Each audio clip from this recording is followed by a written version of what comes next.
Hello সবাইকে। তো আজকের ব্লগটা শুরু করছি ঘরের পুজো নিয়ে। তো আজকে আমাদের বাড়িতে পুজো আছে। তো তোমরা সবাই জানো শ্রাবণ মাস চলছে। তো আজকে শ্রাবণ মাসের সেকেন্ড সোমবার। তো আজকে সেকেন্ড সোমবারে মা ঠাকুরের জন্য ভোগ রান্না করছে, যেটা মেন আসল ভোগ, এটা মা রান্না করছে ঠাকুরের।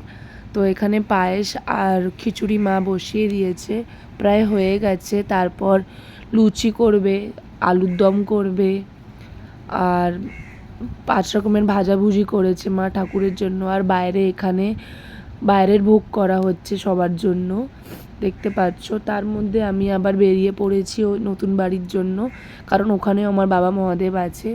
তার মধ্যে আর কপাল খারাপ থাকলে যা হয়, পেট্রোল শেষ হয়ে গেছিলো বাইকের। তো দেখছো ঠেলে ঠেলে নিয়ে যাচ্ছে ও পেট্রোল পাম্পে। তার মধ্যে দেরি হয়ে যাবে বলে আমি রিক্সা করে বাড়ি যাচ্ছি এখন নতুন বাড়িতে।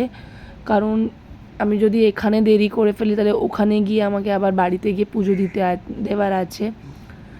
তো এখানে এসে আমি ঝটপট করে সব কিছু ঠাকুরকে স্নান ফান করি, বাবা মহাদেবকে সুন্দরভাবে ফুল মিষ্টি দিয়ে পুজো দিয়ে দিলাম, ফল দিয়ে। কারণ এখানে যদি আমি দেরি করতাম তো ওইখানে দেরি হয়ে যেত, কারণ ওখানটা মেন আসল ভোগ দেওয়ার আছে।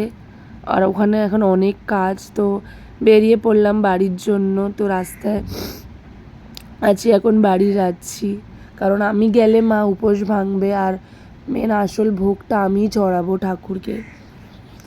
ফল গিয়ে কাটার আছে, অনেক কাজ। তো বাড়িতে এসে বাবা মহাদেবকে মা সব স্নান ফান করিয়ে রেখেছে। এবার আমি এখানটায় ফুল দিয়ে ওনাকে সাজিয়ে দিলাম, যা যা করার সব এখানটায় ওনার খাবার ভোগ ফোগ সাজিয়ে ফেললাম। 5 রকমের ভাজা, পায়েস, লুচি দেখতেই পাচ্ছ, সব ঠাকুরকে সাজিয়ে ঠাকুরের মাথায় জল দিয়ে দিলাম। খুব দেরি হয়ে গেছিলো আমাকে পুজো দিতে, কারণ পুজো দিয়ে উঠেছি আমি 9টা নাগাদ। কারণ ওই বাড়ি থেকে এসে আবার এই বাড়িতে পুজোর সময় লেগে গেছিলো। তারপর বাইরে যা বৃষ্টি পড়ছিল, সব লোকজন এসেছিলো, সবাইকে ভোগ দেওয়া হচ্ছিল। তো খুব টায়ার্ড হয়ে গেছি আমি। এবারে ড্রেস চেঞ্জ করে ফ্রেশ হয়ে নেবো। খুব টায়ার্ড গেছে আজকের দিনটা। তো এবার দেখছো আমার মেয়েকে, আমার মেয়ে এত আদর করছে আমার।